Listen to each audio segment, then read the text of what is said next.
Now, bringing you the very best in New Hampshire-based local music on IPMNation.com and 100.1 The Planet, this is Local Outbreak.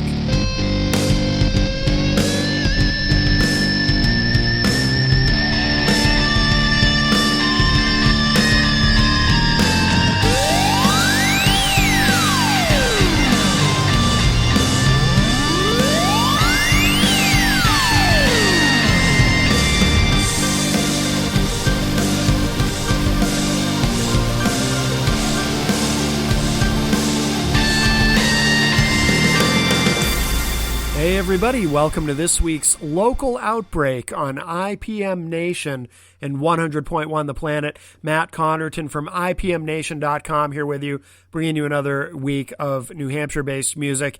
And what we're going to do this week is we're going to start it off with a conversation. So last week on the show, we featured our brand new interview with Amanda McCarthy and Tom Subsda. And I was joined in studio, of course, by EZG. And we had another conversation after that interview that I'm going to share with you tonight. That same day, it was right after the interview with Amanda and Tom.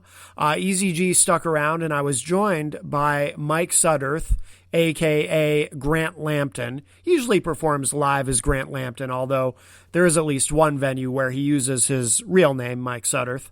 But the three of us had a really interesting discussion about the state of the music scene, the music industry, how local artists are able to earn money, earn revenue currently, and the way things have changed over the years for local, independent, unsigned artists. And I think it was a really great discussion. So that's about 20 minutes. So I'm going to share that with you for the first segment. And then after that, we'll get into some new music on this week's show. But here it is.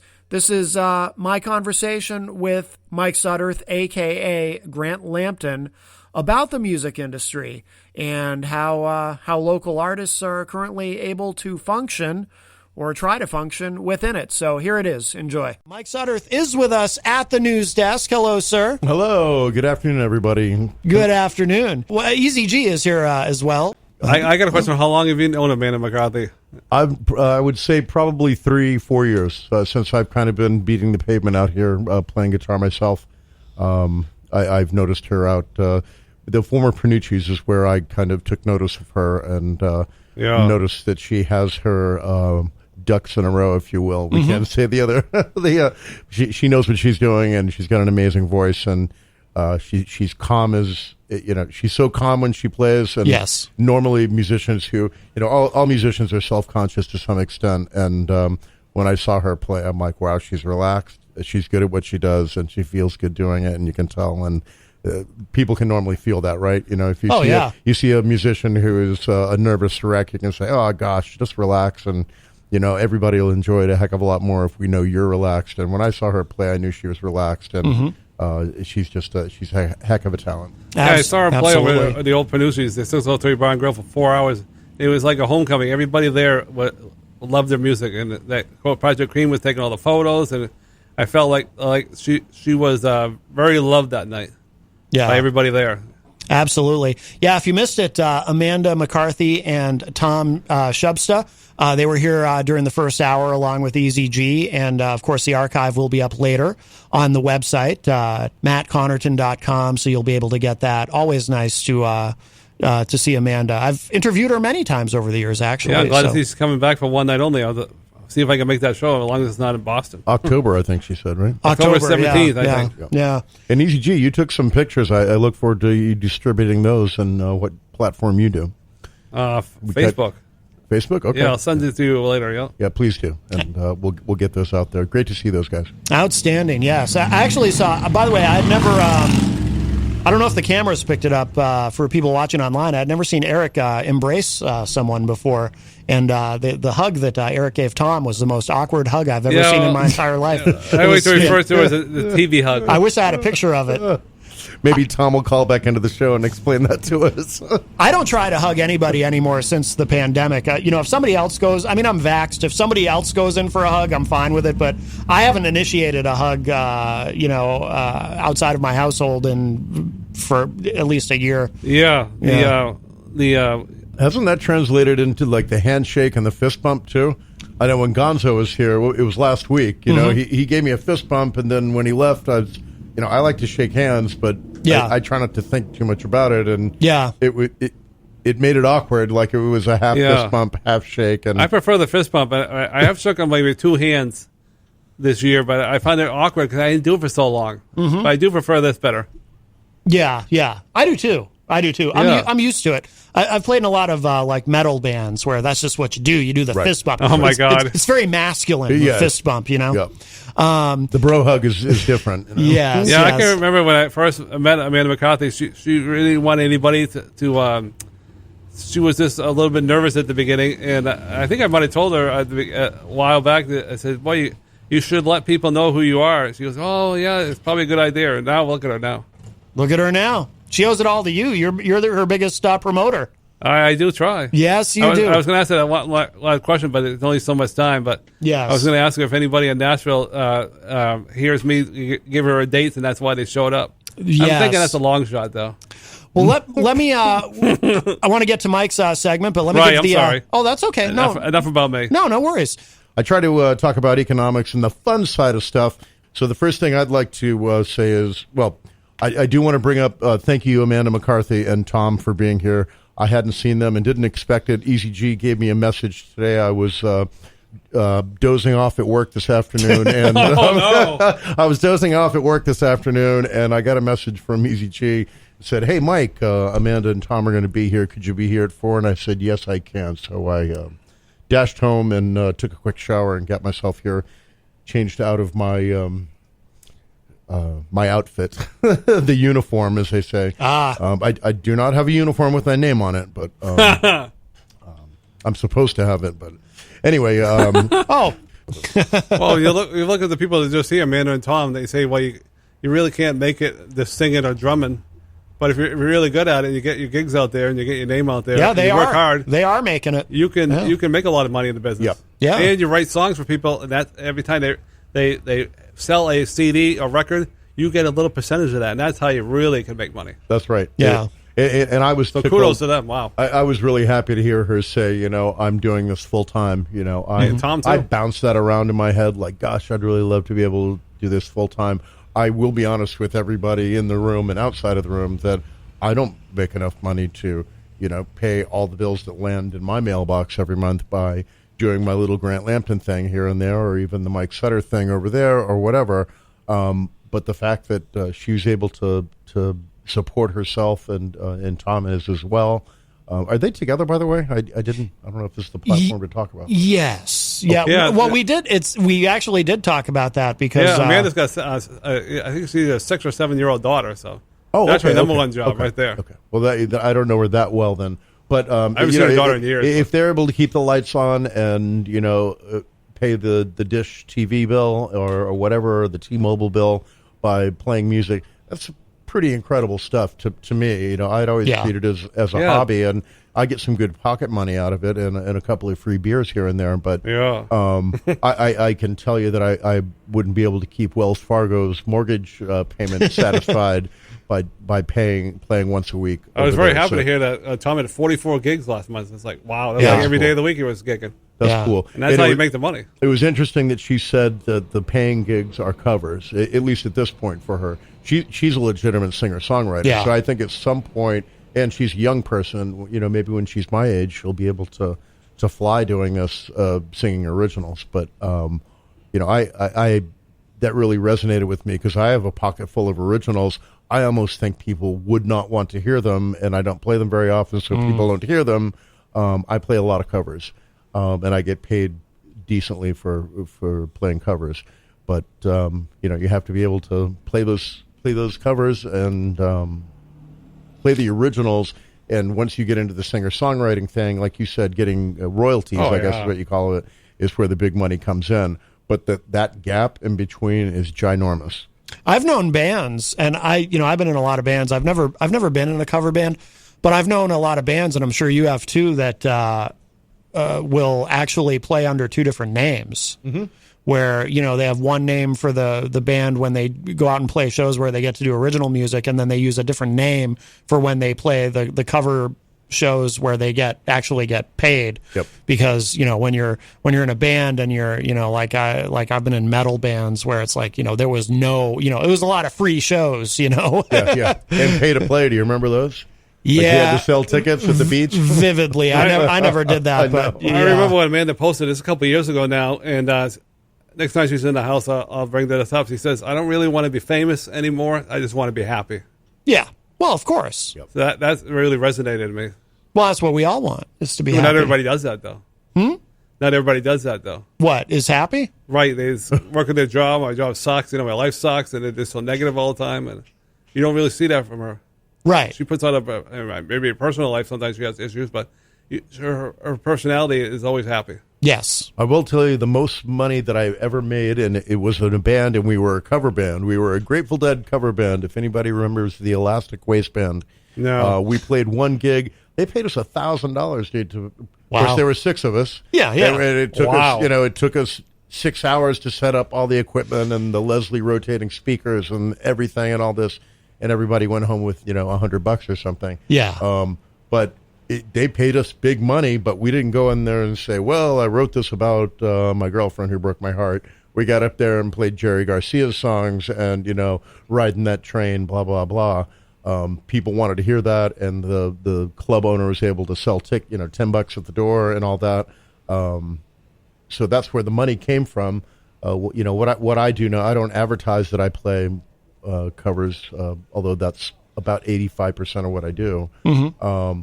But I'll remember until I get that $1,000 paycheck again. I'll remember the most money I ever made was singing somebody else's music for sure. Yeah. Yeah. I was very happy to hear that. She says, well, that lady that helps me out, in case we send gigs, she wants 10%. We go, that's fine. Yeah. I don't think a lot of artists would say that. She tells me she's doing very well. Well, I mean, 10% is a lot. It's a good chunk of money. Well, actually, I mean, most booking agents charge 15, so she's... Oh, I don't know. I don't know anything about the business as far as behind the scenes. Yeah. Oh, you know more than I do. Yes. So 15 is usually the number they're looking at? Yeah. So 10 is low. Okay. 10 is low. Yeah, 10 is low. I know Paul Costley, who Miss Amanda had mentioned, is in the 15% range. Yeah. And he was one of the guys very early on that I knew. He made a living as a booking agent. Yeah. And he was also a heck of a drummer. If you ever. Oh, really? Do you remember the Grinning Lizards? No, I don't. That was Paul Costley's band ages and ages ago. Oh, okay. Yeah, he was with the Grinning Lizards, and then I think he, correct me if I'm wrong out there, Radio Land, but he switched to being an agent. Yep. And was able to take 15%, sending other people out to work. Yep. Not so costly. Is it productions? Productions. Not so costly productions. And, yep. He did do a thing for a while with Nate Comp and some other people. Oh yes. Was it Decomp? Is that the name of the project? I think it was. Yeah. Nate Comp's an incredible musician. One of the people that I remember when I first listened to him play. I was walking through a club and I was like, gosh, like the guy was really, really, really, really talented. And I see things through a different lens as a musician. My wife at the time was probably like, yeah, he's great. He's got long hair. He's a nice looking guy. And I'm like, no, listen to the way he plays the bass. The guy is somewhat phenomenal. Yeah. But yeah, he had played with Paul for a while. It wasn't the Grinning Lizards. It was what you said. Decomp? Decomp, I think. Like decomposition. Yeah. I think it's just a matter of time. Somebody sees one of her shows and she'll be signed by somebody. She's that good, I think. Oh, absolutely. I think it's just a matter of time. But we live in an era where getting signed isn't even necessarily the goal. I mean, you can build a following online, and actually you have to get. See, that's the thing about the music business now. Mm-hmm. You have to do that anyway to get signed. But if you build a large enough following online, and now it's all about downloads and streams, in addition to selling the live experience, which the pandemic kind of derailed for a while there, but. to even get signed by a label, they want you to already have done the work. There's no such thing as, artist development anymore and all that. And it's bizarre how quickly it fell apart and turned it into this new, what do they call it? Paradigm, I guess, for lack of a better word. A new MO that, I'm old enough that I grew up. They're like, oh, well, go to Nashville or, we'll go to Chicago and we'll get discovered and something will happen. Mm-hmm. Now it's, you've got to make something happen and then you'll get noticed. Right. Right. I'm all at sea with that. I really am. Are you? Yeah, because I grew up in an era of, well, if I put myself out there, somebody's going to notice me. Yeah. And they'll take care of the rest. I'm a musician, so now it's you've got to be a business person, an IT freak, and you've got to have your fingers in a lot of pots where it's just not like I heard this person sing and we're going to make money off them. Right. She does all the social media by herself. Oh yeah. She's. I mean, that's a big part of her success. Oh God. Is understanding social media and did you ever tell Mike Sutter that story about how to get successful in doing a podcast? What story? The guy there, he had a famous name and he already had it. Oh, yeah, Adam Carolla. Yeah, you ever tell Mike Sutter about that? Oh, I don't think we've talked about that. No, I don't believe we have. What Eric is talking about is a good story. Well, Crazy Joe used to call wanting to know how to be successful, how to be famous. Yep. I noticed when I mentioned Crazy Joe, you put the clown nose on. Hopefully he's listening, but or watching. Yes, or watching and watching. But Joe asked me once, how do you be successful as a podcaster? How do you get famous? And I'm like, well, first of all, if I knew the answer to that, and if it was that simple, I would be famous. And you wouldn't tell him, right? And I wouldn't tell him. That's of course true. Not. That's true. But what Eric is referring to is I read this was years ago when Adam Carolla. And he's still very successful with his podcast, yes, the Adam Carolla Show. But Adam Carolla was the first guy to leave radio and go into strictly podcasting and to reach 1 million downloads and be very successful and to prove that you could actually be successful strictly online as a podcaster without being on FM radio. And somebody asked Adam Carolla in an interview once, because now there's so many podcasts, but even then, because he was the number one guy at the time. Now it's clearly Joe Rogan. Joe Rogan is the number one guy. But Carolla is probably still in the top 10 as far as podcasts. Mm-hmm. But somebody asked him in an interview, what's the secret? How do you have a successful podcast? And his answer was, already be famous. Yes. Because if you're already famous, you're going to have an audience. If you're not already famous, it's going to be a long, slow grind. Of course. And that's what I tried to tell Crazy Joe. Of course, Crazy Joe didn't get it. He's crazy. He's crazy, yeah. But I mean, to be famous, and I mean, I don't know if they're two different things. Where does the income stream come from? Is it advertising sales? Yes, basically, yeah. Okay. Yeah, and plus, if you have a successful YouTube channel, you monetize the YouTube channel, so then you get money via YouTube, which is actually how a lot of these guys do it. We have the windows open here, everybody. It's a hot day, but it's very humid. But yeah, it's hard, But the thing is, with the music industry, it's I think it's easier in some ways now and harder in others. It's easier in the sense that if you are savvy enough about social media, or people who are, or you can hire people who are, and other ways of marketing online, it's a more level playing field in a sense, because you don't have to have a record company, and that's what I was saying earlier. You don't have to have a record company show up with the big contract. That $1 million deal. Of course, you end up having to pay a lot of that back through recoupment anyway. That's a whole other discussion. But yes. You don't necessarily need that. You can actually, there's people who've gone viral with their music without any help. They've just been able to do it on their own. And that exists now, whereas that didn't exist before. So it's easier in that sense. It's more of a level playing field in a certain regard. On the other hand, it's harder in the sense that, like Dirk Don from Arrogant Media, he says this about podcasting, but it applies to the music industry as well. He says when you start a new podcast, it's like peeing in an ocean of pee. Yeah. Because there's already so much content. Oh, man. And it's the same thing with the music industry. Yes, you might go viral with your music without the help of a company, a music label or some other company.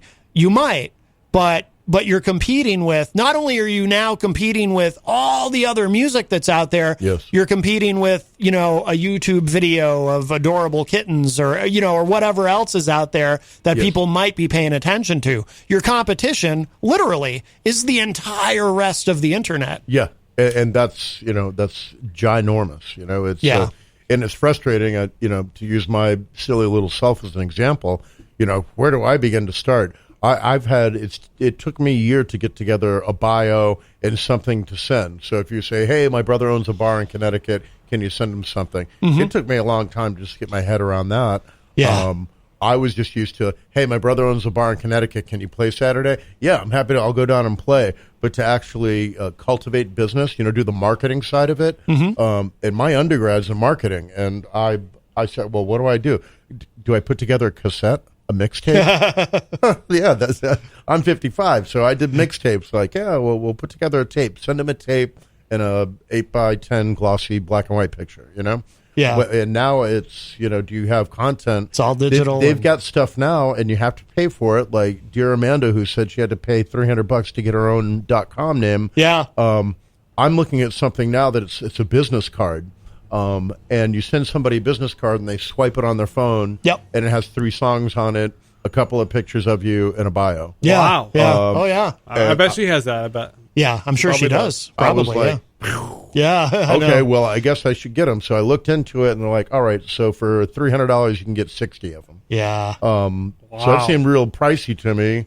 And I don't like the pay-to-play thing, but if that's what it is, but I'm underneath my feet is so squishy. Yeah. You know what I'm saying? Yeah. Like, do I invest in this, and do I send out these 60 cards for $300 and people are like, great, or do they say, oh, a nice business card and throw it in the trash, or do they swipe it on their phone? It's a real leap of faith. But the platform's there, man. It is. Yeah. If somebody's expecting that and wants that, you got to have it in hand. I wish we had more time because this is a great conversation, but we're out of time. Oh, no, already? Mike Sutter, thank you so much. You're very welcome, man. I appreciate being here. You'll be Friday night at the Hop Knot as Friday Grant night, Lampton? I will be right across the street as I can see it, playing for Kenny and Jesse and his girlfriend Morgan, who has replaced Trudy in the kitchen, and they're all great people and super nice. Trudy's not there no more?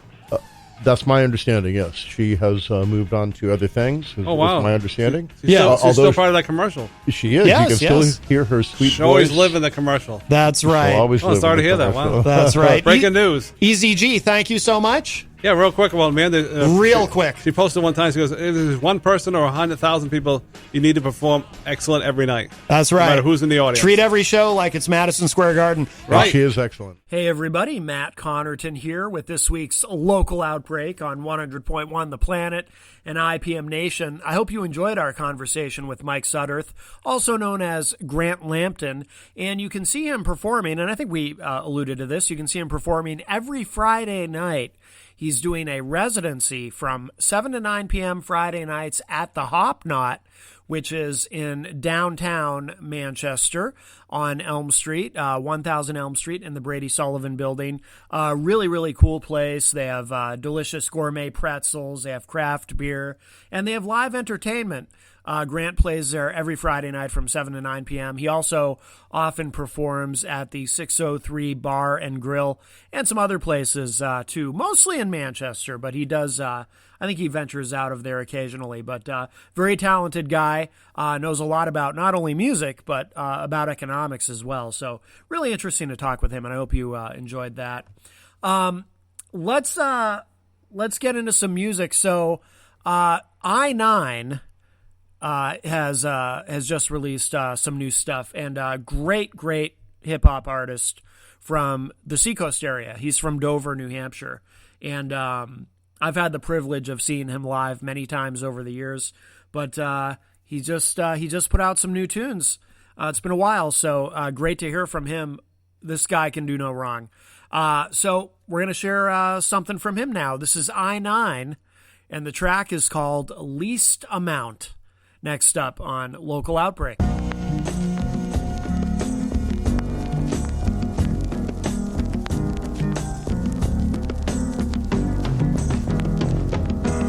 They say it's better when you reach the second time around. That's right about the moment we could leave and head for higher ground. Tantamount to how we handle ourselves. We try to bury the wealth under the weight of what we lie about. Time amounts to something we could never fathom, even if we had a reason to perceive that we could have it wrapped around our little fingers, but it lingers like a habit, and that's a weakness I could easily get trapped in. It's not an accident we ask for what we have. Send the bad into the universe and it'll give it back. It's not your fault if you begin to think it lacks. It's only hopeless if you focus on the negative and past. Life is what you make it when you spend your time with others. Surround yourself with failure and you'll damage one another. It's embarrassing and makes you want to hide under the covers. Yeah, let me share what I've discovered. Nothing is final when you try to draw the line in the least amount of time. Stuck in denial with the others going blind. Well, at least I got a reason to believe in what is mine. Nothing is fine, now you try to draw the line in the least amount of time. Stuck in the limelight with others going blind. Well, at least I got a reason to believe in what is mine. They say it's better when you justify the means. By reaching for an end you only come to find in dreams. It's not exactly how it should fit together. You gotta put in the effort to find the balance that it needs. A little less fairy tale, a lot more work. And you can't be scared to fail, it probably won't hurt. Well, not nearly as bad as wondering why you never gave it a try. Which scenario is worse? I've exhausted every resource and sleep is more important, even if it's slightly more than what I need to get on tour. It keeps the door open a little for the next in-store performance, sort of tightening the noose. I guess I'm slowly moving forward. And isn't that the point of carrying the torch? Of course it's difficult at times, just by design you feel ignored and wonder why you can't afford to keep your hopes and dreams alive. It's a stressful way of living, if you don't believe me, try. Nothing is final when you try to draw the line in the least amount of time. Stuck in denial with the others going blind. Well, at least I got a reason to believe in what is mine. Nothing is fine, now you try to draw the line in the least amount of time. Stuck in the limelight with others going blind. Well, at least I got a reason to believe in what is mine. Sometimes advice isn't what it used to be. It can be dangerously different from what you believe. And truthfully, it's fine to be a little scared of what you can find. And that's been going through the back of your mind. And now it's only just a matter of time before you let your weakest actions define who you are, where you've been, and how you act. A lack of empathy can factor into how you view the facts. It used to matter, now it's frivolous. Consider this an act of self-destruction just to keep my tarnished legacy intact. Back to where it started when you first went off the tracks. That's where you can find the answer to the questions asked. Exactly how it's always been, you've never been taking it back. So relax, it'll be fine, you can better be betting on black. Nothing is final when you try to draw the line in the least amount of time. Stuck in denial with the others going blind. Well, at least I got a reason to believe in what is mine. Nothing is fine, now you try to draw the line in the least amount of time. Stuck in the limelight with others going blind. Well, at least I got a reason to believe in what is mine. To believe in what is mine. To believe in what is mine. To believe in what is mine. To believe in what is mine.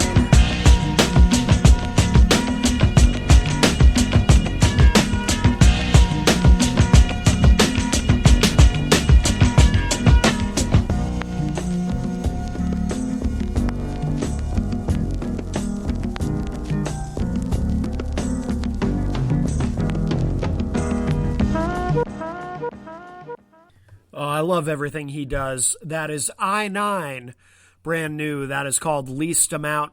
Next up on this week's Local Outbreak, we're really going to shift gears. Going to kind of go a little bit country. This is Todd Huron, and this is called Angel Wings.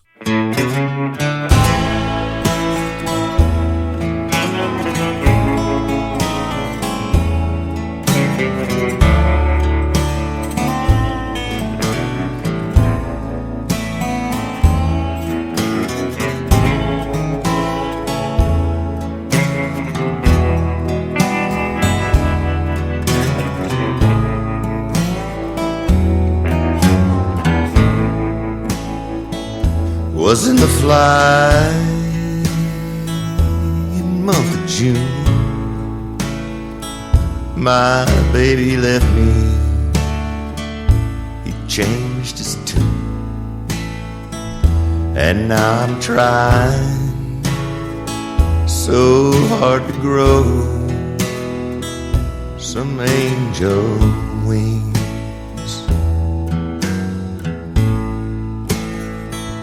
He took my years, he took my youth. He took a train to Baton Rouge. And now I'm trying so hard to grow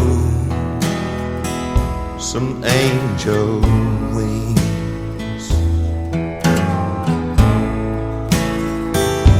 Oh, won't you help me if you can, Mr. Morphine, be my man. I might be good if I could grow some angel wings.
Help me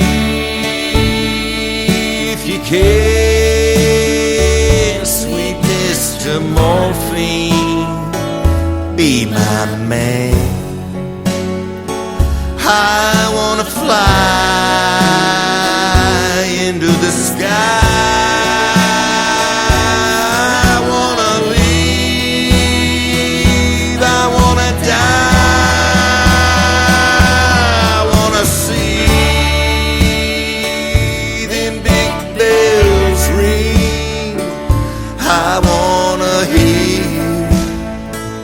My baby sing. I might be good if I could grow some angel wings. They might be silver, they might be gold, they might be lead.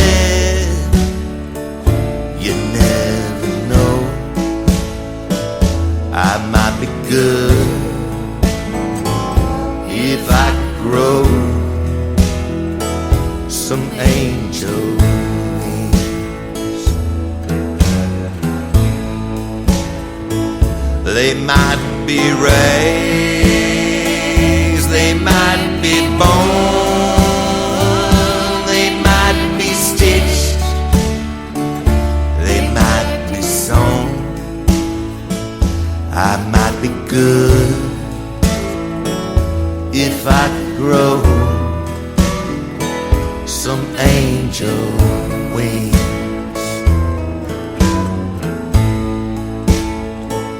They might be diamond, they might be cool, they might be bought, but boy, you know they might be stone. I might be good if I could grow some angel wings.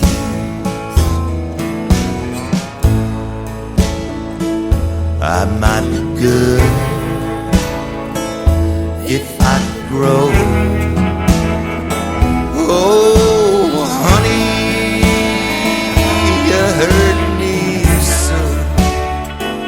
I might be good if I could grow some angel wings.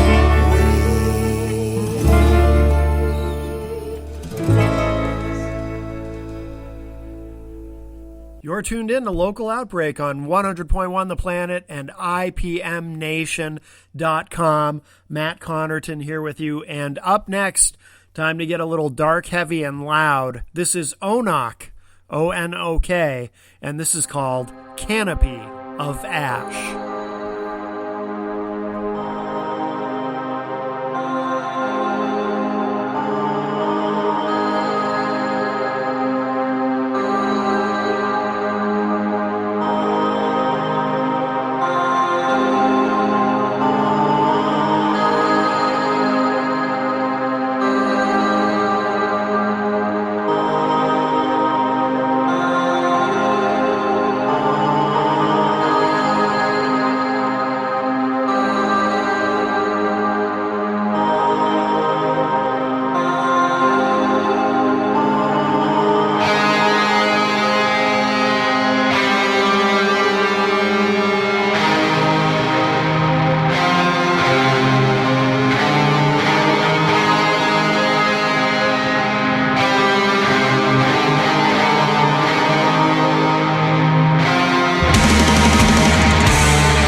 descending from a canopy of ash and smoke.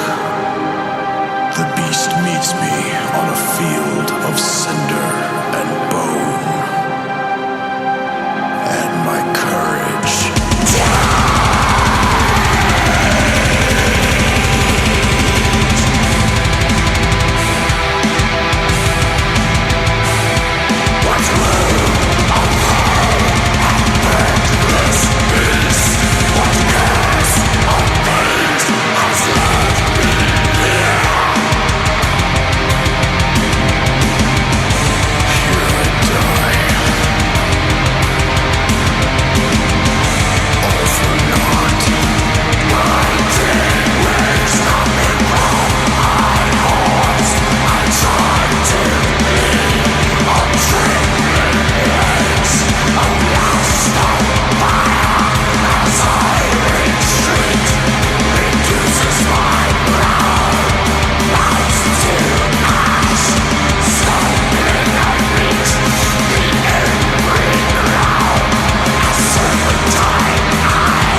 Hey everybody, you've been listening to Local Outbreak on 100.1 The Planet and IPM Nation.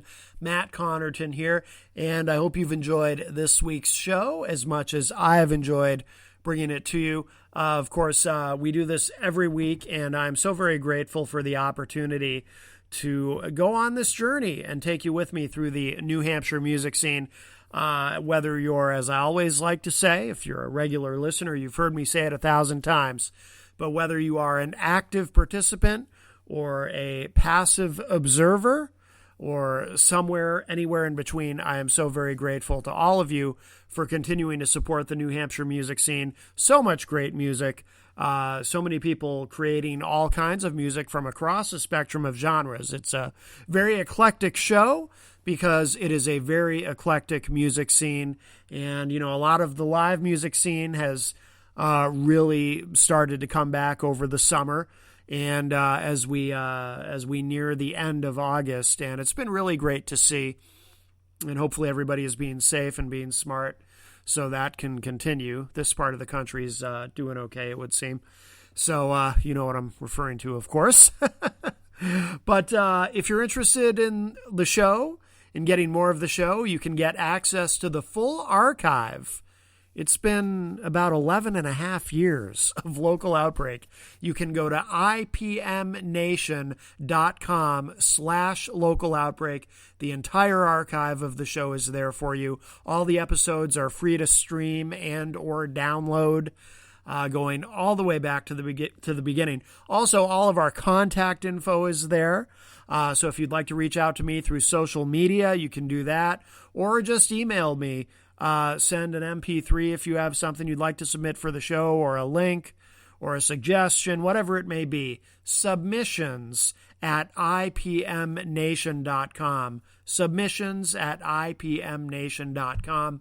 That is the easiest way to reach out. Also, if you'd like to learn more about me, my other radio, broadcasting, and podcasting adventures, or what else I do for a living, I'm also a certified hypnotherapist. Perhaps you need help quitting smoking, for example, or any other myriad of issues you might be dealing with. You can go to my website, mattconnerton.com, and I will spell the last name for you because people have trouble with it. CONNARTON,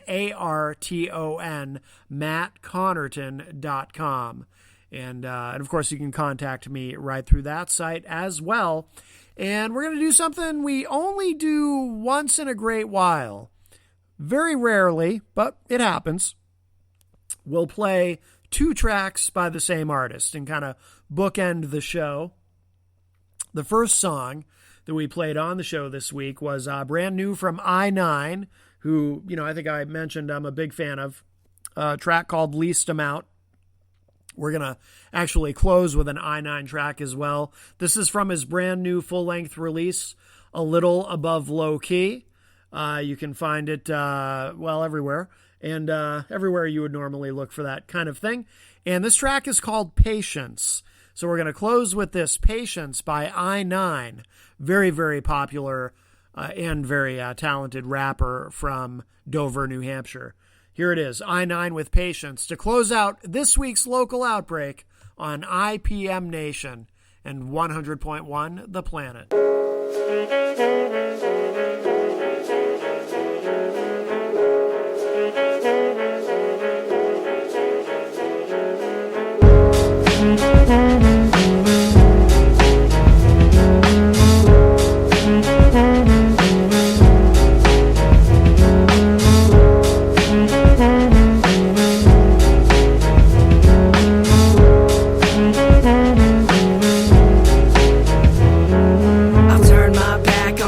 I used to know, those that surround me both improve and grow, though we're due for those old acoustic notes. So the music goes focus, lose control. An overdose of potent emotion can show us how. Even though you like it open, I'm hoping you close your mouth. I know it's not profound, and although this was solid ground, where I'm standing is apparently barren and wearing down. I'm looking for a sane way to make a decision, and it pays to play it safe, and saving grace is the mission. I'm facing fate with a fist in the air, amazed at the vision. I've been awake for 7 days, like maybe 8 will be different. I could be making a living, trying to fake a religion, but I'm debating perfect placement. If I say it, you'll listen. I hate to break it to the saviors, nothing sacred in business, and if this is the way to hell, then I'll be paying a visit. Patience.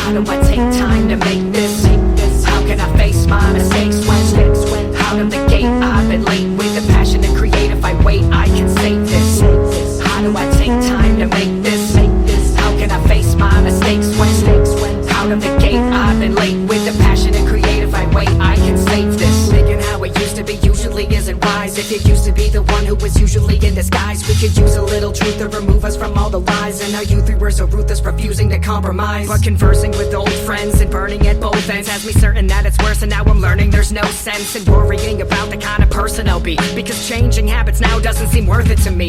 And personally, I up and down on my luck. Am I the first to feel this way? I never found it as such, but every town has its rut, and I'm thinking now is enough for me to shake this little face, complaining how I've been stuck. Once lost, now found in a state of confusion. And I hate to be this honest when creating this music, but every dog has its day, and every day is a nuisance. I never used to be this fake just for the sake of amusement.